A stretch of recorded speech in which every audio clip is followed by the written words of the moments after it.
Hello students, आज की community health की क्लास में आपका स्वागत है। आज हम कम्युनिटी नीड असेसमेंट के बारे में स्टडी करेंगे। स्टूडेंट्स, कम्युनिटी नीड असेसमेंट का कई बार एग्जाम में क्वेश्चन आया हुआ है और ये दो प्रकार से आ सकता है। सीएनए पर शॉर्ट नोट लिखो या एक बड़ा क्वेश्चन भी कम्युनिटी नीड असेसमेंट पर आ सकता है। तो सीएनए पे यदि शॉर्ट नोट लिखना है तो इसको आप शॉर्ट में करके एक पेज में लिख सकते हैं, अन्यथा पूरा आपको लिखना है। मेन पॉइंट्स जो भी हैं आज हम इसमें डिस्कस करेंगे।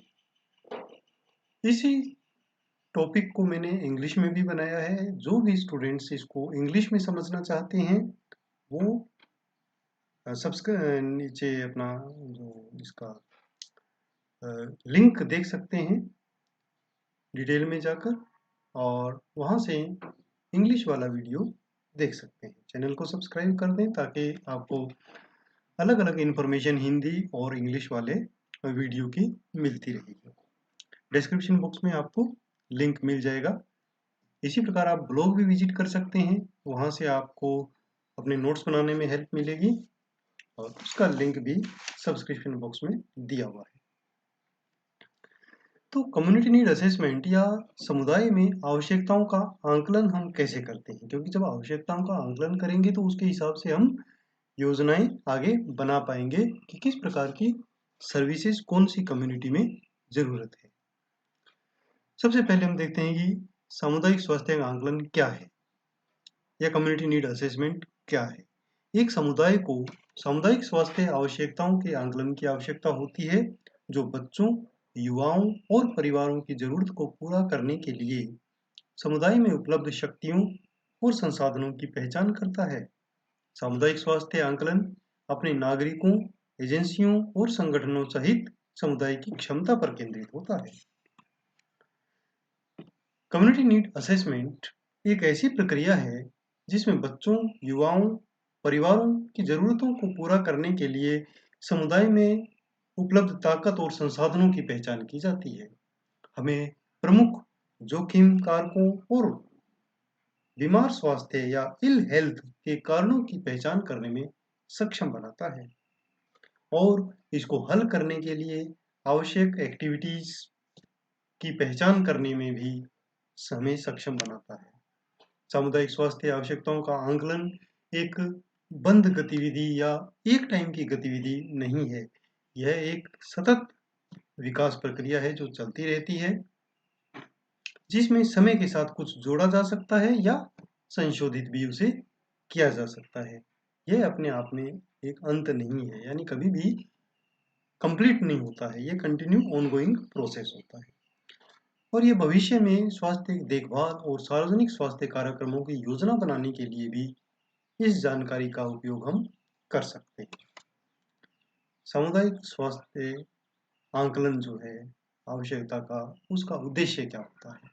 इसका मेन एक ही उद्देश्य है कि सामुदायिक स्वास्थ्य आवश्यकताओं के आंकलन का उद्देश्य समुदाय की शक्तियों, कमजोरियों और उसकी क्षमता को निर्धारण करना है, जिसके द्वारा समुदाय स्वास्थ्य संवर्धन रणनीतियों और योजनाओं बनाने में सहायता कर सकता है और हमें पता लग जाएगी कि उस कम्युनिटी में क्या आवश्यकताएं हैं और क्या योजनाएं उसके लिए बननी चाहिए।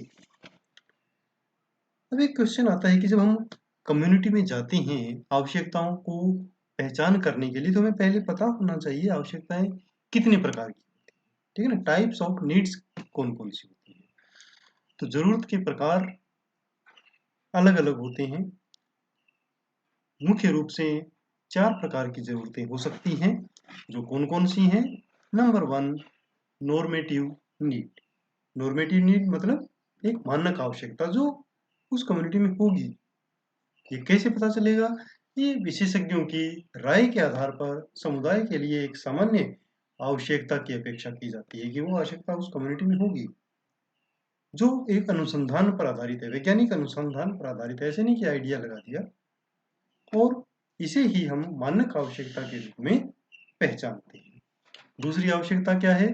दूसरी आवश्यकता है एक्सप्रेस्ड नीड, यानी जो व्यक्त की गई हो। ठीक है, व्यक्त की गई या एक्सप्रेस्ड आवश्यकता क्या है? यह उस समुदाय की स्वास्थ्य आवश्यकता के बारे में है जिसे समुदाय की देखरेख के द्वारा पहचाना जा सकता है। जब हम कम्युनिटी में जाते हैं तो वहाँ पर एनवायरनमेंट और लोगों से मिलने या देखने से ही हमें पता लग जाता है कि क्या-क्या आवश्यकता होंगी।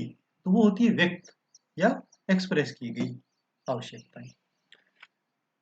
व्यक्त ज़रूरतों को अनुरोधों, शिकायतों, याचिकाओं के माध्यम से या अवलोकन यानी ऑब्जर्वेशन के द्वारा भी पहचाना जा सकता है।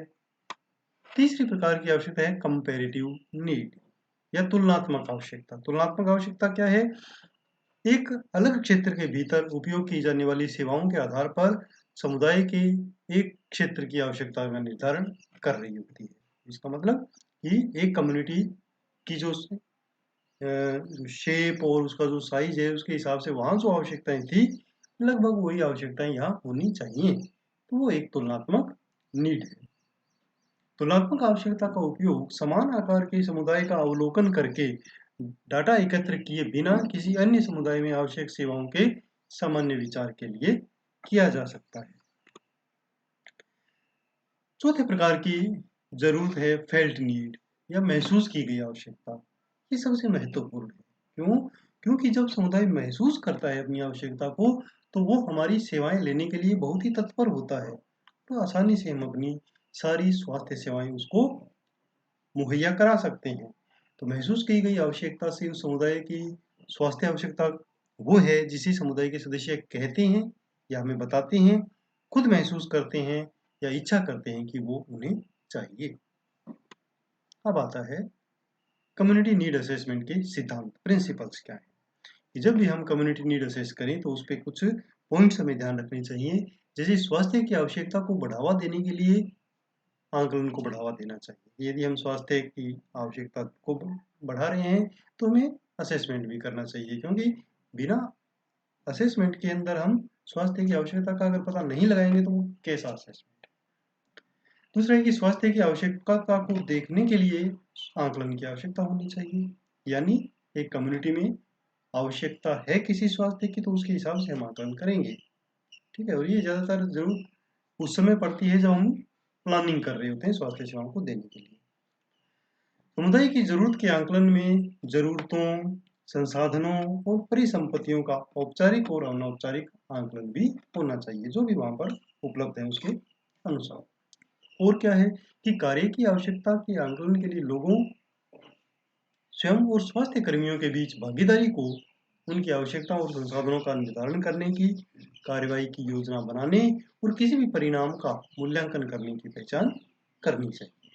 और लास्ट सिद्धांत है कि समुदाय की आवश्यकता के मूल्यांकन में महसूस, व्यक्त की गई या प्रमाणिक या तुलनात्मक सभी आवश्यकताओं का एक समायोजन उसमें होना चाहिए। ठीक है, यानी जब एक बार जा रहे हैं तो हर प्रकार की आवश्यकताओं की जानकारी हमें प्राप्त कर लेनी चाहिए। अब है कि हमने जान लिया कि सीएनए क्या है, प्रकार क्या है, तो हम कैसे उसको प्रोसेस को आगे फॉलो करेंगे। तो इसके लिए सबसे पहले हमें डाटा कलेक्ट करना है। तो डाटा कैसे करेंगे, इसके लिए कुछ तरीके होते हैं, उसे हम कहते हैं मेथड्स ऑफ सीएनए या सीएनए के तरीके। इसमें आप देख सकते हैं यहाँ पर साक्षात्कार या इंटरव्यू का तरीका है, पृष्ठभूमि शोध यानी कोई रिसर्च की गई हो उसका तरीका है, और सर्वे का तरीका है, फोकस ग्रुप और सामुदायिक फोरम। इनको हम अभी डिटेल में एक एक करके डिस्कस करेंगे। सबसे पहले है साक्षात्कार। समुदाय में साक्षात्कार करते समय लोगों से जानकारी एकत्र करना बहुत महत्वपूर्ण होता है, जो इस समुदाय की आवश्यकताओं के बारे में जानते हैं। ये हमें पता लगाना है कि किन लोगों से हमें ये पता लग सकता है। जैसे समुदाय के नेताओं, वहाँ काम कर रहे अन्य स्वास्थ्य कर्मियों, कोई पेशेवर अध्यापक हो सकता है या कोई भी जो वहाँ पर बिजनेस कर रहा है वो भी, साथ ही अन्य व्यक्ति जो उस कम्युनिटी के बारे में जानने की स्थिति में होते हैं। विशेष ग्रुप, एजेंसी या ये सामुदायिक विकास की योजना में जो प्रचार प्रसार में शामिल जो भी व्यक्ति हैं उनसे हम साक्षात्कार करके या इंटरव्यू लेके हमारे डाटा कलेक्ट कर सकते हैं। नेक्स्ट है पृष्ठभूमि शोध। पृष्ठभूमि शोध का क्या मतलब है कि कोई पहले से कोई रिसर्च की गई हो, वहां से हम आंकड़े उठाते हैं। जैसे सबसे महत्वपूर्ण है जनगणना। जनगणना के आंकड़ों के माध्यम से अनुसंधान एक समुदाय के आधार पर मूल्यवान जानकारी हमें प्रदान करता है, जो समुदाय में समान समस्याओं का आंकलन कर सकता है। इसके अलावा जो डाटा है हम ले सकते हैं एसआरएच से, विश्व स्वास्थ्य संगठन के रिकॉर्ड से, और जहां हम काम कर रहे हैं सामुदायिक स्वास्थ्य केंद्र या प्राथमिक स्वास्थ्य केंद्र, वहां के रिकॉर्ड से भी हम डाटा प्राप्त कर सकते हैं। उसके बाद आता है सर्वेक्षण। यह भी एक महत्वपूर्ण गतिविधि है। एक सर्वेक्षण समुदाय के भीतर सेवाओं के उपयोग की घटनाओं को निर्धारित कर सकता है और किसी व्यक्ति की महसूस की गई जरूरतों के आधार पर मूल्यवान जानकारी एकत्र कर सकता है। सर्वेक्षण को कई अलग-अलग तरीकों से वितरित और इकट्ठा किया जा सकता है। एक सर्वेक्षण है प्रत्यक्ष। प्रत्यक्ष मतलब आमने-सामने, किसी से फॉर्म एक ले लिया, उसको भरवा लिया, सड़क पर उसको प्रपत्र दे दिया कि वो भर के दे दे। या विंड स्क्रीन सर्वेक्षण। विंड स्क्रीन सर्वेक्षण मतलब जैसे गाड़ी में गए और जो भी मिले उसको लेटर दिया, उसके फॉर्म भरवाया और हमने अपना कंप्लीट कर लिया सर्वे, तो उसको हम विंड स्क्रीन सर्वेक्षण कहते हैं। इसी प्रकार मेल परिवार में पोस्ट करना, जैसे लेटर भेज दिया या ईमेल भेज दिया या इलेक्ट्रॉनिक तरीके से भी गूगल फॉर्म के या सर्वे के माध्यम से भी हम इलेक्ट्रॉनिक सर्वे के माध्यम से हम जानकारी प्राप्त कर सकते हैं। परंतु इसकी कुछ समस्याएं हैं कि जैसे प्रपत्र हमने दे दिया पर सब लोग उसको वापस नहीं करेंगे, सब लोग उसको भरेंगे नहीं। इसके लिए प्रयास बहुत ज़्यादा हमें करने होते हैं, बट यदि ये सही तरीके से किया जाए तो समुदाय की ज़रूरतों का एक मोटा-मोटा नॉलेज हमें दे सकता है।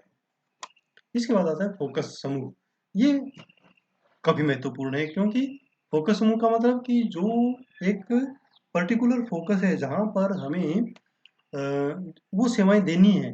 जिसका एग्जाम्पल हम ले सकते हैं कि जैसे मान लो हमें सेवाएं देनी है एंटीनेटल मदर पर, तो एंटीनेटल मदर हमारा फोकस ग्रुप हो गया, तो डायरेक्ट हम उन्हीं से जाकर बात करें, डाटा कलेक्ट करें। तो फोकस समूह में क्या है कि समुदाय एक छोटे से लक्षित, जो हमारा लक्ष्य है, उस समूह का चयन करना होता है, और वे ताकि व्यक्तियों को विकल्प प्रदान किया जा सके, मतलब ज्यादा व्यक्तियों से बातचीत ना करनी पड़े और एक विशिष्ट प्रतिक्रिया एकत्र कर सकें। एक फोकस समूह के बहुत सारे फायदे हैं। व्यक्तियों के लक्षित लक्षित समूह से विशिष्ट और मूल्यवान जानकारी प्राप्त होती है, वास्तविक समय प्रतिक्रिया मिलती है, महसूस की गई जानकारी और सामुदायिक आवश्यकताओं का व्यक्तिगत धारणा से हमें पता लगता है। नेक्स्ट है सामुदायिक फोरम। स्टूडेंट्स, ये बहुत ही महत्वपूर्ण पॉइंट है, कई बार इस पर अलग से भी शोध निकाला जाता है। इसको कहते हैं participatory learning for action, PLA। इससे शॉर्ट नोट आया हुआ है एग्जाम में। तो PLA क्या है या सामुदायिक फोरम क्या है? सामुदायिक फोरम है कि जितने भी कम्युनिटी में लोग हैं उन सब से बातचीत करना, ठीक है। तो एक प्रकार का वो फोरम है, एक मंच है, वहां से हम डाटा कलेक्ट कर सकते हैं। सामुदायिक मंचों स्वास्थ्य संवर्धन रणनीतियों पर समुदाय से समर्थन प्राप्त करने का एक शानदार तरीका है, जिन पर विचार किया जा रहा है। सामुदायिक मंचों में मौजूद मुद्दों पर समुदाय को शामिल किया जाता है, ताकि जरूरतों के आधार पर व्यक्तियों से परामर्श किया जा सके और यह सुनिश्चित किया जा सके कि प्रत्येक व्यक्ति को वर्तमान मुद्दों और समुदायों की जरूरत पर ध्यान दिया जाना है। इसे पार्टिसिपेटरी लर्निंग एंड एक्शन के रूप में भी जाना जाता है। यह एक प्रकार का गुणात्मक शोध है, जिसका उपयोग किसी समुदाय की स्थिति की गहन समझ हासिल करने के लिए किया जा सकता है। स्थानीय समुदायों से जुड़े कार्यों में इसका व्यापक रूप से उपयोग किया जाता है। PLA एक भागीदारी पद्धति है, जिसमें कम्युनिटी के लोग हमेशा सक्रिय भागीदारी निभाते हैं। PLA का मुख्य उद्देश्य समुदाय के भीतर लोगों को अपनी स्थिति का विश्लेषण करने के लिए समर्थन करना है, बजाय इसके कि बाहरी लोगों ने इसका विश्लेषण किया हो, और यह सुनिश्चित करने के लिए किसी भी सीखने की कार्रवाई में अनुवाद किया जा सकता है। PLA को वास्तव में एक सहभागी प्रक्रिया के रूप में तैयार किया गया है, जिसमें समुदायों का महत्वपूर्ण प्रभाव है कि वो कैसे काम करते हैं। PLA एक समुदाय की अच्छी और गहन समझ प्रदान करने में मदद कर सकता है, जिसमें इसकी क्षमता और समस्याएं शामिल हैं। अपने स्वयं के दृष्टिकोण से, जिसमें विभिन्न समूहों या समुदाय के दृष्टिकोण भी शामिल हैं, परंतु इसका कुछ नुकसान भी है, थोड़ा सा, यानी लिमिटेशन है। क्या है कि सामुदायिक मंच पर बहुत सारे लोग शामिल होते हैं और ये एक समय लगने वाली प्रक्रिया है, क्योंकि आपको सबसे मिलना है। इसलिए सफल समुदाय मंच को सुनिश्चित करने के लिए पूरे समुदाय के समर्थन की आवश्यकता होती है। अब आता है कि डाटा विश्लेषण, ये CNA का एक स्टेप है, प्रोसेस है कि जब हमने डाटा कलेक्ट कर लिया तो उसका विश्लेषण करना है। तो विश्लेषण के लिए हमारे पास टेक्निक है जिसको हम कहते हैं विश्लेषण तकनीक, जिसमें 3 पॉइंट हैं। नंबर 1, सवाल पूछो। किससे? अपने आप से। गणना करो, ये भी हम करेंगे, और रुझानों की जांच करेंगे, ये हम करेंगे। ठीक है, कैसे करेंगे देखिए। प्रश्न पूछने की शुरुआत हम 2 तरीकों से करते हैं। कहाँ जरूरत है, मतलब वेयर, और किसको जरूरत है, हु। वेयर में हम क्या देखेंगे कि कम आय वाले जो या टारगेट या जो हाई रिस्क ग्रुप हैं वो कहाँ रहते हैं। एजेंसी के सेवा क्षेत्र में, एजेंसी यहाँ पर क्या है, हमारा सेंटर, हेल्थ सेंटर, उसके क्षेत्र में सर्वाधिक आवश्यकता वाले क्षेत्र कहाँ है, और संसाधनों में अंतराल कहाँ है, मतलब कहाँ ज्यादा संसाधन है, कहाँ कम है, और समुदाय के विशिष्ट क्षेत्रों में पहुंचने में बाधाएं क्या है। अगर बाधाएं हमें पता होगी तो हम पहले से उस हिसाब से प्रिपेयर होंगे। उसके बाद हु, मतलब क्या, कौन। तो क्या विशिष्ट आबादी, कौन सी आबादी है जहां पर सेवाओं में अंतराल है। ठीक है, और हम किसी सेवा नहीं दे रहे हैं, और जिन्हें डाटा कलेक्शन के बाद हमें पता लगेगा कि उस सेवा की आवश्यकता है वो कौन है, और क्या आपने उस आबादी की सेवा की जिसे आपने सोचा कि आप सेवा कर रहे हैं। इसका मतलब आपका एक प्रकार से इवेल्युएशन भी इसमें हो जाएगा। उसके बाद आता है कि गणना करें। गणना कैसे करेंगे कि जो भी हमने डाटा कलेक्ट किया है उसका कैलकुलेशन कंप्लीट करेंगे और तुलना भी करेंगे दूसरी कैलकुलेशन से या दूसरी कम्युनिटी की नीड से। तो इसमें क्या ध्यान रखना है कि सेवाओं और संसाधनों के स्थान पर आवश्यकता के क्षेत्रों की तुलना करनी है, और आयु जनसांख्यिकी मतलब एज ग्रुप के हिसाब से जनसंख्या प्रोफाइल की भी तुलना करनी है। उसके बाद आता है कि रुझानों की जांच करें कि जब हम सारे एनालिसिस कर लेंगे तो रुझान मतलब पिछले 3 या 5 या 10 सालों के रुझान क्या है, हमारे जो भी ग्राफ है वो किस तरफ जा रहे हैं, समय के साथ क्या घटित हुआ वो हमें पता चलता है, क्या घटनाओं या स्थितियों ने इन प्रवृत्तियों को प्रभावित किया है उसका भी हमें पता लगता है, और हमारे लिए आगे बढ़ने का क्या मतलब है वो भी हमें पता लगता है। उसके बाद आता है टूल्स ऑफ विजुअलाइजेशन कि जब हम सारी विश्लेषण कर लेंगे तो उसको हम रिपोर्ट बनाएंगे। ठीक है, तो वो होते हैं टूल्स ऑफ विजुअलाइजेशन की जिसे हमें तुरंत पता लग सके कि क्या हमने किया। विजुअलाइजेशन के उपकरण क्या है, मैपिंग, मैपिंग हम रेडी करेंगे, चार्ट्स और ग्राफिक्स, अलग अलग चार्ट्स बनाएंगे, ग्राफ्स बनाएंगे। उसके बाद सारणीकरण, सारणीकरण क्या है, टेबल, जितने भी हमने डाटा कलेक्ट किए उसको डिफरेंट टाइप की टेबल्स बना लेंगे, और उसके बाद रिपोर्ट तैयार करेंगे। ठीक है, तो रिपोर्ट का एक अलग टॉपिक भी हमने कवर किया हुआ है, आप वहाँ चैनल पर जाकर उसको सर्च कर सकते हैं और आपको रिपोर्टिंग के बारे में भी जानकारी मिल जाएगी। डियर स्टूडेंट्स, जैसा कि आप जानते हैं कि लगातार ये जो लेक्चरर्स हैं वो अपडेट हो रहे हैं, तो आप ब्लॉग विजिट करें तो ब्लॉग से आपको लिंक मिल जाएंगे। ठीक है ना, ब्लॉग में अलग अलग टॉपिक्स हैं, वहाँ से आपको टॉपिक के अंदर ही लिंक लिखा होगा click here to watch video, तो आप ये वीडियो देख सकते हैं। और चैनल को सब्सक्राइब करेंगे तो आपको लेटेस्ट चैनल जो वीडियोज आएंगे उनकी जानकारी मिलती रहेगी। धन्यवाद।